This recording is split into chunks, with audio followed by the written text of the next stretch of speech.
Hello my friends, welcome to my YouTube channel. I am your host Indrani. आपको अगर मेरी story अच्छी लगे तो लाइक कर देना, सब्सक्राइब बटन प्रेस कर देना, बेल आइकन बटन भी दबा देना। आज मैं आप लोग के साथ एक स्टोरी शेयर करने जा रही हूँ जो कि मेरे साथ शेयर किए हैं कल। मैं अपने कज़िन का स्टोरी आपके साथ शेयर करना चाहता हूँ। मेरे कज़िन कश्मीर में रहते हैं। उन्हें जॉब मिल गया। कश्मीर में उनका अपना ही घर बार सब कुछ है, बट उनको जॉब जहाँ मिला उनके ऑफिस से वो घर काफ़ी दूर पड़ता था। इसीलिए उन्होंने दूसरा क्वार्टर लेके अपने ऑफिस के सामने में ही काम की जगह पर ही रहने लगे। उनके मम्मी पापा, उनका छोटा भाई बहन सब लोग अपने घर में ही रहते थे। वो वहाँ पे नौकरी करने लगे थे, क्वार्टर भी मिल गया उनको। वो अपने क्वार्टर में शिफ्ट हो गया। वो नौकरी मिल जाने की वजह से उनकी शादी भी दे दी गई। बहुत ही अच्छे से हमारे ही फैमिली के एक कज़िन के साथ उनका मैरिज हो गया। बहुत ही खूबसूरत है दोनों ही कपल। वो जैसे मेरे भैया खूबसूरत है, उसी तरह भाभी भी बहुत खूबसूरत है। एक दिन की बात है, भाभी को बाहर जाना था कहीं। भाभी अपने सहेली के साथ बाहर जाना चाहती थी। तो मेरे भैया ने कहा ओके, तुम चली जाओ, शाम तक आ जाना, मैं भी तब तक ऑफिस से आ जाऊंगा। नहीं तो तुम मुझे वेट कर लेना, मैं तुम्हें अब तुम्हारे दोस्त के घर से ले आऊँगा। तो भाभी बोली ठीक है। तो भैया जब ऑफिस निकल गए, भाभी भी अपनी फ्रेंड के साथ निकल गई। भाभी आने में थोड़ा सा लेट हो गई। भैया के फ़ोन भी नहीं की थी भाभी, तो भैया डायरेक्ट घर में आए। उन्होंने लॉक खोला। खोलने के बाद उन्होंने देखा उनकी मिसेस नहीं आई है अभी तक। तो वो 5-10 मिनट सोचे थोड़ा सा वेट कर लेता हूँ। फिर उन्होंने फ़ोन लगाया। फ़ोन लगाने पर उनका फ़ोन लगा नहीं, तो वो बैठ गए। वो चाय बनाने के लिए किचन चले गए। जब वो चाय बना रहे थे, अचानक से उनके पीछे आके उनके कमर में किसी ने हाथ दिया। तो उन्होंने जब पीछे मुड़ के देखा तो देखा उनकी बीवी खड़ी है। तुम आ गई, मैं तो जान भी नहीं पाया कि तुम कब आई। ओके तुम बैठो, मैं तुम्हारे लिए भी चाय बनाता हूँ। लेकिन वो कुछ जवाब नहीं दे रही थी, बिल्कुल मुँह से कोई आवाज़ नहीं निकाल रही थी। बोला बैठो। तो वो चली गई बेडरूम के पास, अंदर चली गई। तो फिर नॉक हुआ उनके दरवाजे पर। तो भैया खोलने के लिए चले गए। खोल के देख रहे हैं कि भाभी सामने खड़ी है। भाभी के पास भी एक चाबी रहता है इधर घर का। अरे तुम तो अंदर गई, फिर यहाँ पे कैसे आई? तो भाभी बोली मैं तो अभी अभी आई हूँ, फिर अंदर कैसे जाऊँगी? तो भैया ने कहा मैं क्या पागल हो गया हूँ? अभी तुम मेरे पास किचन में आके खड़ी हुई थी, तुमने मुझे टैप भी किया। उसके बाद ओके ओके चलो चाय पीते हैं।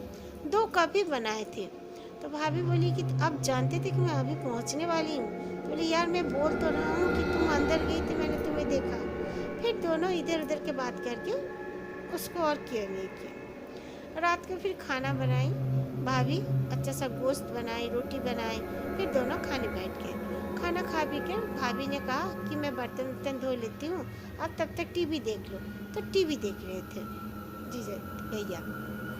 भैया टीवी देखते देखते देखते हैं कि उनके बेडरूम में जैसे कोई चहलकदमी कर रहा है। बाकायदा उनका परछाई जो है वो लाइट ऑफ था बेडरूम का, जस्ट नाइट बल्ब जल रहा था, उसी लाइट्स में दिख रहा है कि कोई चहलकदमी कर रहा है उनके रूम में। तो भैया उठ के जब गए तो देख रहे हैं कि उनकी बीबी वहाँ पे चल फिर रही है। तो उन्होंने सोचा कि तुम हो गया तुम्हारा काम, तो तुमने मुझे बताया क्यों नहीं? और मैंने तो तुम्हें आते भी नहीं देखा किचन से। फिर उन्होंने देखा कि किचन में आवाज़ें आ रही हैं बर्तन की। तो फिर वो इस तरह देख के जल्दी से जब किचन में गए तो भाभी ने कहा क्यों क्या हुआ, आप सोने जा रहे हो क्या? तो बोले गॉड, मैं तो अब जरूर पागल हो जाऊंगा। तुम बेडरूम में भी हो और तुम किचन में भी हो, ऐसा कैसे हो सकता है? तो भाभी बोली जरूर आपके साथ कुछ गड़बड़ है, आप बार बार ऐसे बोले हो, उस समय भी बोले, इस समय भी बोले हो। तो फिर बोले ठीक है कोई बात नहीं। भैया का हैबिट था, भैया बहुत ही स्ट्रॉन्ग टॉल उनका फिगर था। बहुत हैबिट था भैया का कि वो बिल्कुल खाली बदन रह जाते थे। उनको मना किया जाता था, लेकिन फिर भी वो नहीं सुनते थे। वो रात को सो गए। सोने के बाद देखते हैं कि भाभी तो अपना उनके और पीट करके सो रही है। उनके पाँव के पास एक औरत बैठी हुई है और उनके पाँव में हाथ फेर रही है। तो भैया ने कहा, कौन हो तुम और यहाँ बैठी हो? तुम तो मेरी बीवी नहीं हो। तो बोले, नहीं, मैं आपकी बीवी नहीं हूँ, मैं एक परी हूँ। मैं आपको देखकर आप बहुत अच्छे लगे। मैं आज गुजर रही थी तो आप घर पर थे, मैंने देखा तो आप मुझे बहुत अच्छे लगे। मुझे आपसे इश्क हो गया है, मैं आपसे शादी करना चाहती हूँ। तो भैया बोले, नहीं नहीं, ये सब मैं सपना देख रहा हूँ, जरूर मैं सपना देख रहा हूँ बोल के चिल्लाने लगे। तो भाभी की नींद टूट गई। भाभी उठ गए। उठी बाद भाभी ने कहा कि क्या बात है, आपने कोई बुरा सपना देखा है क्या? तो भैया बोले, नहीं नहीं, कुछ नहीं, तुम सो जाओ। फिर सुबह हुई। भैया ज़्यादा बातचीत करना, ज़्यादा बाहर जाना, ऑफिस से घर से ऑफिस, वहीं तक उनका सीमित हो चुका था। ज़्यादा बातचीत करना, बाहर जाना उन्होंने मतलब छोड़ ही दिया था। जैसे उनका दिमाग जैसे काम नहीं करता था।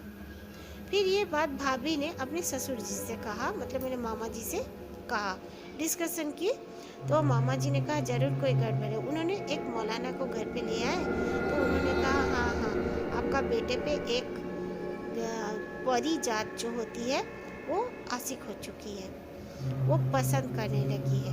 इसीलिए बार बार उसके दिमाग में वो कंट्रोल करना चाहती है, उसके दिमाग को उससे अपने साथ ले जाना चाहती है।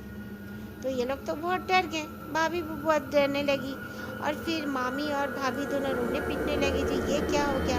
बोले, कोई बात नहीं। तो बोले, ये घर छोड़ देने से होगा? बोले, नहीं, ये घर छोड़ देने से कुछ नहीं होगा। ये घर के लिए नहीं, वो इसी के पीछे पड़ गई। मैं कुछ ताबीज़ वगैरह देता हूँ, आप उनको पहना दीजिए, देखिए वो छोड़ देगी।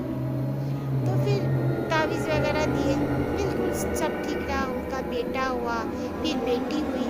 7 साल गुजर गया। अचानक से हमारे मामू जान फौत हो गए।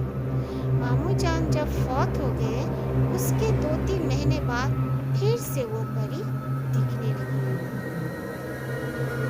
वो तो बहुत डरते हैं कि ये क्या भाई।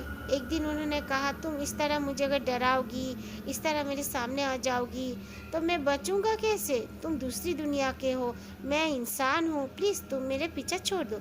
फिर बाकायदा उनकी बीवी को भी उनके हस्बैंड के रूप में वो नज़र आने लगी है आजकल। इसीलिए बहुत उन लोग इधर उधर दौड़ धपड़ करते हैं, लेकिन कोई उनको भगा नहीं पा रहा है परी को उनकी ज़िंदगी से। लेकिन अभी भी मेरे कज़िन जो हैं बहुत नमाज़ पढ़ते हैं और उनकी बीवी भी जो है वो भी बहुत नमाज़ पढ़ती हैं। वो लोग रोज़ आयतल कुर्सी पढ़ते हैं, बावजू रहते हैं। तो इसलिए थोड़ा बहुत संभले हुए हैं। लेकिन फिर भी वो लोग अभी भी किसी ऐसे अल्लाह वाले को ढूंढ रहे हैं जो उनका मदद करते हैं। Okay friends, thank you. अगर अच्छी लगी ये स्टोरी तो प्लीज़ लाइक कर देना, सब्सक्राइब कर देना, बेल आइकन बटन दबा देना।